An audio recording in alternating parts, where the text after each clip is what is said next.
હર મહાદેવ બધાને કાંઈ નહીં, આપણે ફેમિલી આવ્યા તમારા ગામના શમશાને. એમ કે હવે એવું નક્કી થાય છે કે શમશાને ગ્રાઉન્ડ બનાવવું છે. સરપંચ વાત થઈ ગઈ અને આ જગ્યા જોતા થઈ ગઈ. આ શમશાન છે, આ રોડના કાંઠે જ તે. તેઓ નક્કી કરે છે અહીં બનાવવું. અંદર ટ્રેક બેકમાં આપે, ટ્રેક બેકમાં આપી લે પછી ભાઈ બંધાવા બધા એટલે હાડું કરી ટેક્ટરી હરકો પાવડો મળીને હરકું કરી નાખ. હવે બતાવું તમને હું તેગીનમાં મહાદેવ આપણે આવ્યા હતા વાળી ટિફિન દેવા પપ્પા માને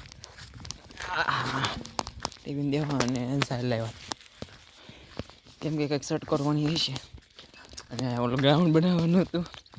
એ બધા ભાઈબંધો કે મેં હાન ના આવી એ વાત તો ઠઠી રહીને એમ નક્કી કર્યું કે હાનના આવશે તો એ બનાવશું.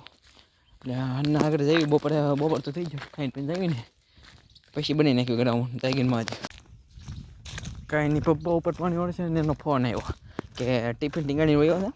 હું આગળ 4-5 કેરા છે ને એ પાણી વયો થાય એટલે વી આવી છે એમ પછી ખાઈ લઈશ ને કંઈક પોરો ખાઈ લઈશ એમ. આમ આપણે ભાઈ છે બાજરો ને સાહેબ પી તો જોઈશ એ પાણી તો આમ ટેટવારે આ પર આમને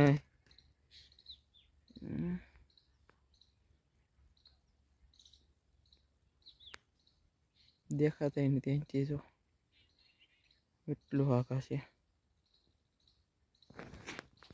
અહીંથી દેખાતા નથી કેમેરામાં. મને જ દેખાય છે કેમેરામાં નથી દેખાતા. ભાગી જેવી ઘરે અને ઘરે જઈને પછી એ વાત થઈ ગઈ હન્નાસીને તો આગળ ખાઈ પીને જવાનું છે આપણે ગ્રાઉન્ડે બનાવવાનું છે. નક્કી થયું કે શમશાને બનાવી દીધી આપણે અમે જોવા ગયા હતા ના તો કાંઈ રેડી નહીં. પછી જાવી ગ્રાઉન્ડને પછી તમને મળું થઈ ગઈ. ફાઇનલી ફેમિલી આપણે ગ્રાઉન્ડ બનાવવાનું છે ને આવ્યા છીએ માપી નાખ્યું અને થાય છે કંઈક 300 350 જેવું 350 ઉપર થાય છે. હવે એ નહીં જો બધું છે ને ઘર બધું લેવું પડે, આ બાવળિયા કાપવા પડે અને જેસીબી સિવાય ન થાય. એ બધા વાત કરે છે બધા, હું નક્કી કરે કે નક્કી ન કે ને બધું આમાં વાળેલું બાળેલું બધું મિક્સમાં છે. એ બધું શમશાનની બાજુ બધું કાઢવું પડે, તાર પેન્ચિંગ બાર પેન્ચિંગ છોડવી પડે ને જેસીબી સિવાય ન થાય. એટલે હવે શું કરે નક્કી નહીં. હવે આગળ જોયું શું થાય તગીરમાંથી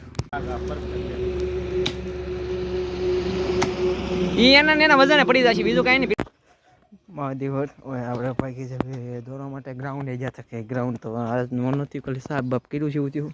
કાલે જેસીબી પડાવી દેવી અથી જે મસ્તનું ગ્રાઉન્ડ ભાઈ રનિંગ કરવા માટે પછી તમને મળતા ગઈ